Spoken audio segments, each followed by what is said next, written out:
샬롬. 탈무드 두 번째. 재산. 바다 한가운데에 커다란 배 한 척이 한가롭게 떠가고 있었습니다. 랍비 한 사람을 제외한 배 안의 손님들은 저마다 마을에서 제일 가는 부자들이었지요. 부자들은 서로 자기의 재산이 더 많다고 자랑을 하고 있었습니다. 그러나 누구의 재산이 더 많은지는 쉽게 가려지지 않았지요. 이렇게 시끄러운 가운데서도 랍비는 말없이 앉아 있었습니다. 잠시 후 부자들은 재산 자랑의 실증이 나자 조용히 앉아있는 랍비에게 물었지요. 당신은 가난한 랍비입니까? 재산이 없겠군요. 그러자 랍비가 말했습니다. 글쎄요. 나는 내가 이 배 안에서 제일 부자라고 생각합니다. 그 말이 끝나자마자 부자들은 큰 소리로 웃었지요. 그래요. 당신이 그렇게 부자인 줄은 정말 몰랐는데요. 그럼 어디 한번 재산을 보여줘봐요. 부자들은 랍비를 비웃었습니다. 안타깝게도 내 재산은 눈으로 보여줄 수가 없습니다. 랍비는 태연하게 말했습니다. 그리고 얼마 후 그 배는 해적들의 습격을 받았지요. 부자들은 그렇게 자랑하던 재산을 해적들에게 모두 빼앗겨 버렸습니다. 겨우겨우 목숨을 건진 부자들은 가까운 항구에 도착하게 되었지요. 배에 탔던 부자들은 돈도 없어지고 배도 부서졌기 때문에 어쩔 수 없이 그 섬에서 짐을 나르는 짐꾼이 되었죠. 그런데 학식과 교양이 높은 지혜로운 랍비는 그 섬 사람들에게 인정받아 학교에서 학생들을 가르치기 시작했습니다. 어느 날 랍비는 예전에 함께 배에 탔던 부자들을 우연히 만나게 되었죠. 그러나 그들은 모습은 가진 재산을 다 잃고 너무 초라하게 변해서 처음에는 누구인지 알아보지 못했습니다. 랍비를 만난 사람들은 입을 모아 말했습니다. 랍비님, 당신이 진정한 부자였군요. 지식이야말로 누구도 빼앗을 수 없는 가장 값지고 소중한 재산이라는 것을 이제야 알겠습니다. 부드러운 혀. 옛날에 한 랍비가 제자들을 모아 놓고 말했습니다. 그동안 어려운 공부를 하느라고 수고가 많았네. 내가 자네들을 위해서 내일 우리 집에서 잔치를 열 테니 한 사람도 빠짐없이 모두 참석하게나. 네, 알겠습니다, 선생님.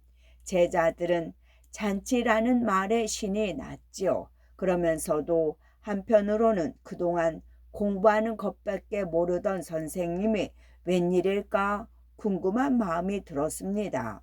어쨌든 내일은 공부는 제쳐두고 배불리 먹기나 하자고. 제자들은 벌써부터 군침을 흘렸습니다. 다음날 제자들은 랍비의 집에 모두 모였지요. 잔치상 위에는 소와 양의 혀로 만든 고급 요리가 나왔습니다. 제자들은 눈이 휘둥그레져 좋아하였지요.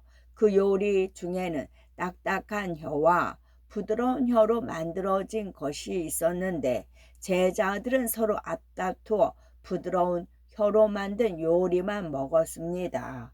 제자들이 먹는 모습을 가만히 보고 있던 랍비가 말했지요.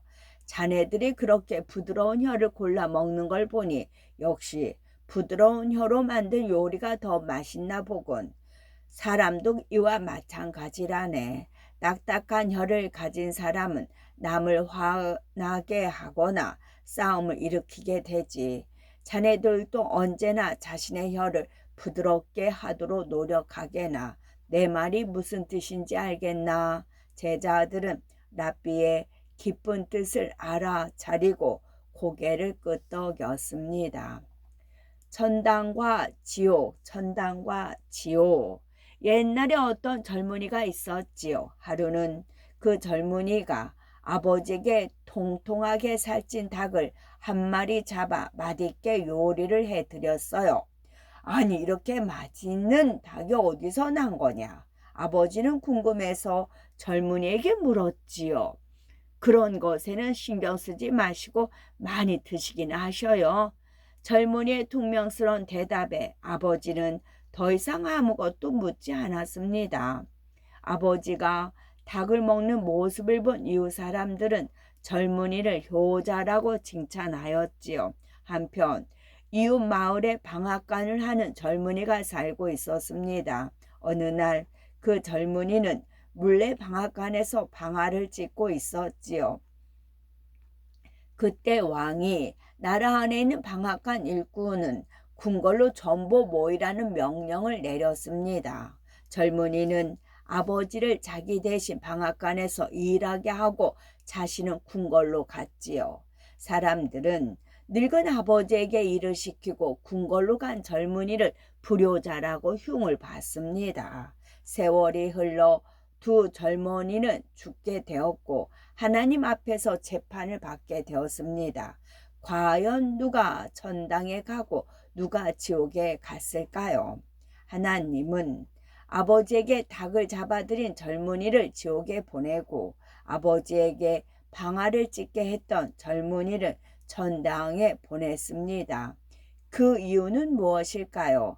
먼저 처음에 젊은이가 아버지에게 닭을 잡아들인 것은 잘한 일이었지요. 그러나 젊은이는 아버지가 묻는 말에 제대로 대답을 하지 않았기 때문에 큰 죄를 지은 것입니다.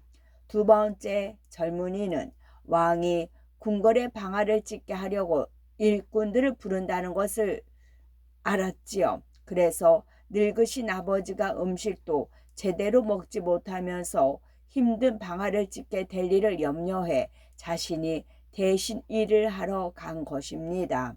하나님은 두 아들의 마음을 보고 그에 맞게 천당과 지옥으로 나누어 보내신 것입니다.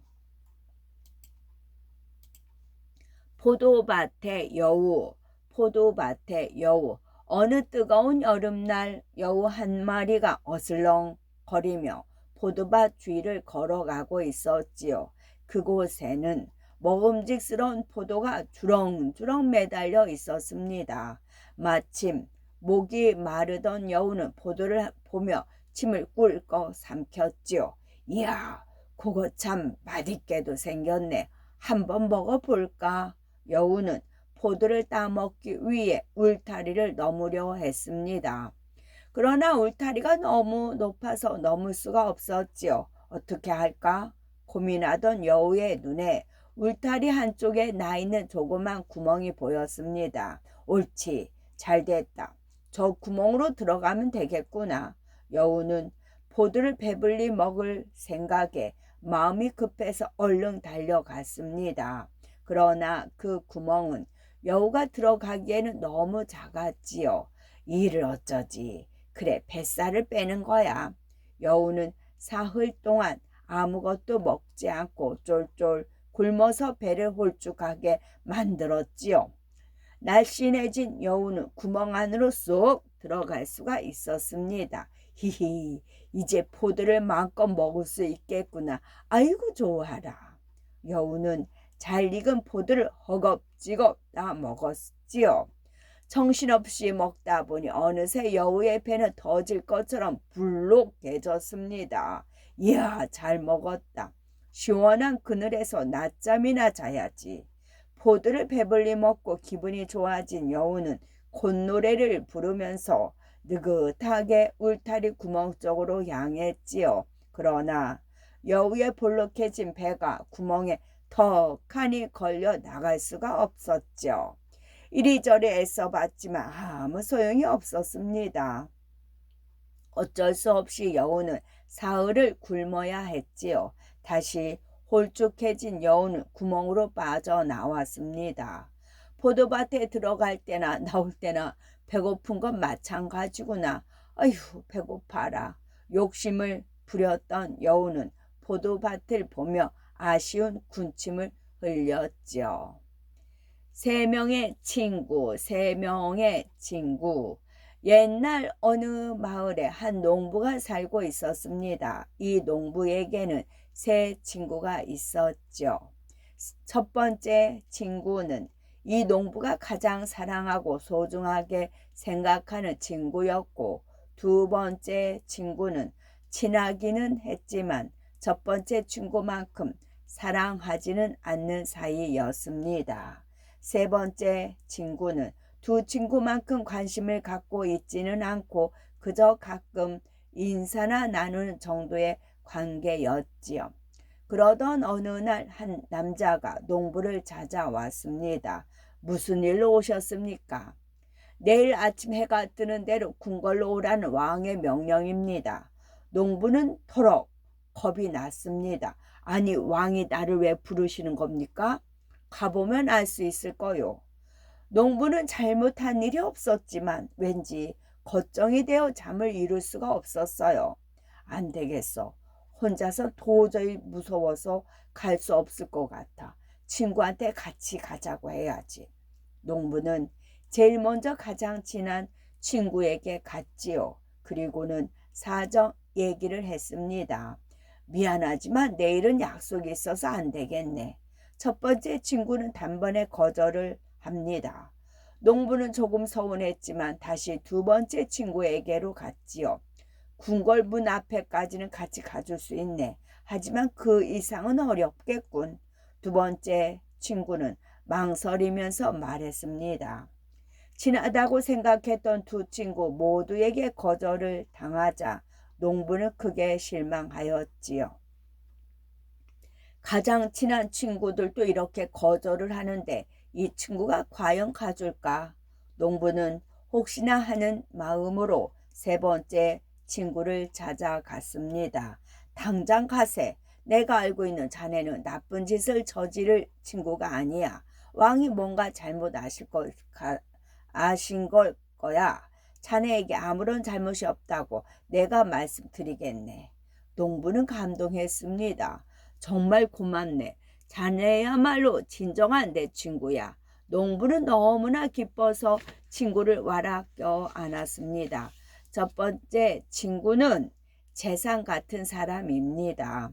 아무리 사랑하고 있어도 죽을 때는 남겨두고 가야만 하지요. 두 번째 친구는 친척입니다. 장례식장까지는 따라가지만 거기서부터는 두고 가버립니다. 세 번째 친구는 선행입니다. 평상시에는 별로 눈에 띄지 않지만 죽은 뒤에도 꼭 함께 있는 것입니다. 세 명의 딸. 어느 마을에 세 딸을 둔 아버지가 있었지요. 세 딸은 모두 얼굴은 예뻤지만 각자 한 가지씩 나쁜 점이 있었지요. 첫째 딸은 게을렀고 둘째 딸은 남의 물건을 훔치는 버릇이 있었습니다. 또 셋째 딸은 남의 흉보기를 좋아하였지요. 그런데 마침 이웃 마을에 세 아들을 둔 한 아버지가 있었습니다. 어느 날 세 아들을 둔 아버지가 세 딸들을 모두 며느리 삼고 싶다며 찾아왔지요. 세 딸의 아버지는 고민을 하였습니다. 그리고 딸들의 나쁜 점을 정직하게 말한 후에 결혼의 여부를 결정하게 하기로 했지요. 결국 세 딸의 아버지는 딸들의 나쁜 점을 다 말해 주었습니다. 그러자 세 아들의 아버지가 말하였지요. 걱정하지 마시고 저한테 맡겨 주십시오. 나쁜 버릇은 얼마든지 노력해서 고칠 수가 있으니까요. 이렇게 해서 세 딸은 나란히 결혼을 하게 되었습니다. 시아버지는 게으른 큰 며느리에게는 많은 하인을 보내주어 직접 일하지 않고도 살 수 있게 해주었고, 도둑질하는 둘째 며느리를 위해서는 큰 창고에 열쇠를 주어 갖고 싶은 것은 뭐든지 다 가지게 했습니다. 그리고 남의 흉보는 것을 좋아하는 셋째 며느리에게는 매일 아침마다 일찍 불러서 누구든지 실컷 흉을 보게 하였지요. 그렇게 세월이 한참 흘렀습니다. 세 딸의 아버지는 딸들이 어떻게 결혼 생활을 하고 있는지 몹시 궁금해졌습니다. 그래서 딸들을 만나러 갔지요. 먼저 첫째 딸이 말했습니다. 아버지, 저는 너무 편하게 지내고 있어요. 제가 손가락 하나 까딱하지 않아도 모든 하인들이 다 알아서 해주니까 너무 행복해요. 아버지는 마음을 놓을 수 있었지요. 둘째 딸도 말했습니다. 아버지, 저도 괜찮아요. 창고에 좋은 보석들과 먹을 것이 가득해서 남의 물건 같은 건 거들떠 보기도 싫다니까요. 그러나 셋째 딸만은 괴로운 표정으로 말했습니다. 우리 시아버지 때문에 괴로워 죽겠어요. 매일 아침마다 다른 사람 흉을 보라고 시키시는데 너무너무 귀찮아요. 그러나 아버지는 셋째 딸의 말을 믿지 않았습니다. 셋째 딸은 아직도 버릇을 못 고치고 시아버지 흉을 보고 있었기 때문이었죠. 다이아몬드와 아버지, 다이아몬드와 아버지. 옛날 이스라엘에 한 청년이 살고 있었습니다. 그는 아주 커다랗고 눈이 부실 정도로 아름답게 빛나는 다이아몬드를 가지고 있었지요. 그러던 어느 날 한 랍비가 금화 6,000냥을 들고 청년을 찾아왔습니다.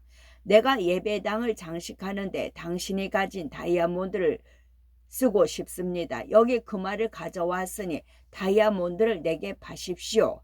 금화 6,000냥이면 보통 사람으로서는 만져보기도 힘들 만큼 엄청난 큰 돈이었습니다. 청년은 비싼 값을 받고 다이아몬드를 팔게 되어 매우 기뻤지요. 그런데 한 가지 문제가 생겼습니다. 청년의 아버지가 금고 열쇠를 벽에 밑에 넣어둔 채로 잠들어 있는 것이었습니다. 청년은 곤히 잠들어 있는 아버지를 깨울 수가 없었지요. 청년은 아버지의 잠든 모습을 가만히 지켜보다가 그대로 나왔습니다. 죄송합니다. 다이아몬드를 팔 수가 없을 것 같군요. 랍비는 깜짝 놀라 말했습니다. 아니, 그게 무슨 말씀이세요? 금화 6,000냥이 부족하십니까? 그게 아닙니다. 지금 저희 아버지께서 주무시고 계셔서 깨울 수가 없습니다. 랍비는 이해가 되지 않았어요.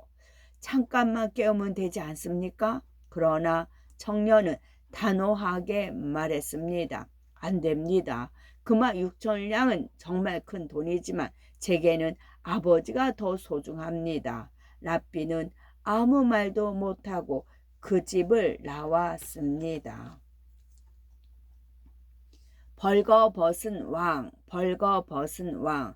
옛날에 착한 부자가 있었지요. 어느 날 착한 부자는 자신에게 헌신적이었던 노예를 해방시켜 주기로 했습니다. 부자는 배에 좋은 물건을 잔뜩 실은 뒤 그 배를 노예에게 주었습니다. 자, 이 물건을 가지고 가거라. 이것을 팔면 꽤 큰 돈이 될 것이다. 행복하게 잘 살아라. 노예는 감격의 눈물을 흘렸습니다. 노예가 탄 배는 큰 바다로 나아갔지요.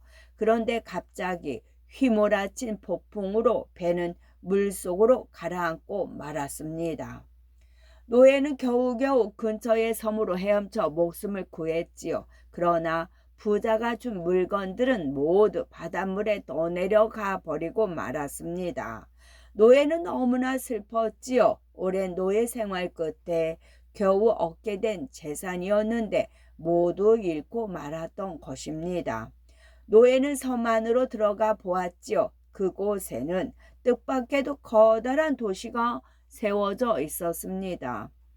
노예가 그 도시에 들어서자 그곳 사람들은 그를 보며 환호하기 시작했습니다.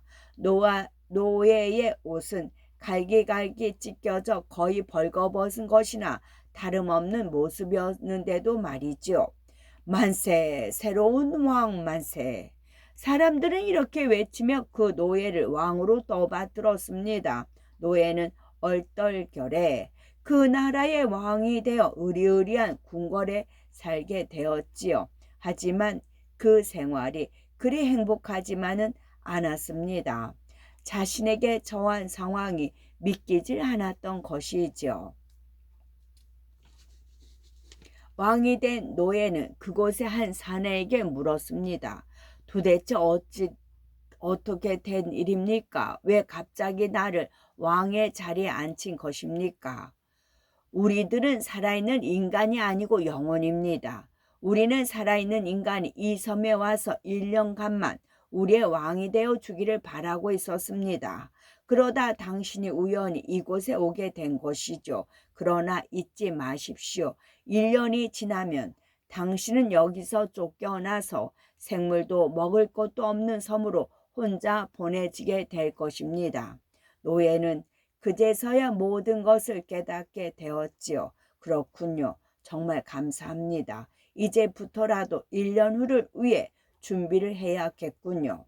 노예는 이때부터 자신이 쫓겨날 섬에 미리 가서 과일과 곡식의 씨앗을 뿌렸습니다. 나무도 심어 두었지요. 1년이 지나자 사내의 말대로 노예는 섬에서 쫓겨났습니다. 그는 처음과 똑같이 아무것도 없는 상태로 죽음의 섬으로 보내졌지요. 하지만 그가 섬에 도착하고 얼마가 지나자 그곳은 과일나무가 주렁주렁 열매를 맺고 야채가 먹음직스럽게 자라나 아주 살기 좋은 땅이 되었습니다. 또 먼저 그곳에 도착해 있던 사람들과 어울려 그는 행복하게 살아갈 수 있었지요. 이 이야기는 여러 가지 의미를 담고 있습니다. 우선 노예를 풀어준 착한 부자는 은혜로운 하나님을, 노예는 인간의 영혼을, 그가 갔던 처음에 섬은 세계를, 거기에 살고 있던 영혼들은 사람을, 1년 후에 갔던 황폐한 섬은 보이지 않는 세계를, 거기에 있던 야채와 과일은 각각 착한 행동의 열매를 나타냅니다. 재판받은 닭, 재판받은 닭. 옛날에 아주 못된 닭이 있었지요. 어느 날 이 닭이 남의 집 부엌에 들어가 몰래 음식을 쪼아 먹고 있었습니다. 그런데 갑자기 시끄러운 소리가 들렸어요. 갓 태어난 이웃집 아기가 큰 소리로 울기 시작한 것입니다. 닭은 조용히 하라는 뜻으로 꼬꼬대꼬꼬 하고 소리를 질렀습니다. 그러나 닭의 울음소리에 놀란 아기는 더 크게 응앙응앙 하고 울었지요. 화가 난 닭은 아기가 잠들어 있는 방으로 들어갔습니다. 그러고는 아기의 머리를 마구 쪼아댔습니다. 얼마나 심하게 쪼았는지 아기는 그만 피를 흘리고 죽고 말았습니다. 아기의 비명소리에 놀란 마을 사람들이 손살같이 달려와 이 광경을 보고는 놀라서 입을 다물지 못했습니다. 사람들은 당장 닭의 목을 비틀어 버리거나 불태워 죽여야 한다고 소리쳤습니다. 그때 한 할아버지가 말했습니다.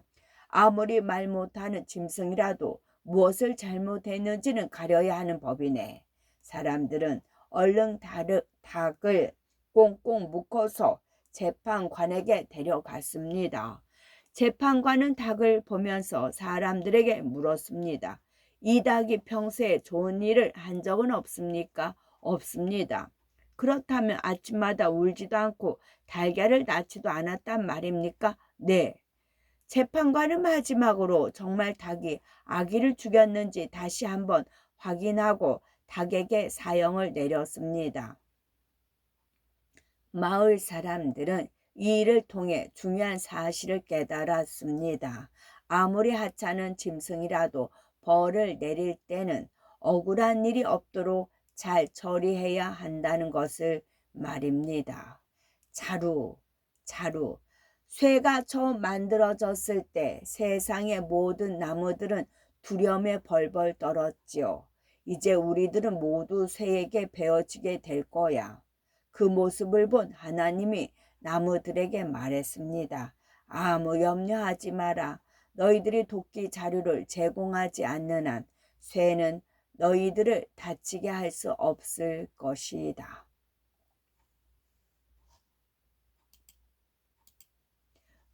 포도밭과 일꾼, 포도밭과 일꾼. 옛날에 포도밭을 많이 가지고 있는 왕이 살았습니다. 포도밭이 많다 보니 당연히 포도밭에서 일하는 일꾼들도 많이 필요하였지요. 사람이 많으면 항상 문제가 있게 마련인데 다행히 왕의 포도밭에서 일하는 일꾼들은 모두 성실하고 부지런하였습니다. 그렇게 많은 일꾼 중에 게으름을 피우거나 꾀를 부리는 사람은 단 한 명도 없었지요. 그러던 어느 날이었습니다. 왕은 자신의 포도밭을 둘러보려고 신하를 불렀습니다. 여봐라, 어서 나갈 준비를 하거라. 포도밭을 둘러볼 것이니라. 네, 당장 준비하도록 하겠습니다. 신하는 얼른 달려가 왕이 포도밭을 둘러보는데 불편함이 없도록 부지런히 준비를 했지요. 곧 왕과 신하들은 포도밭에 도착을 했습니다.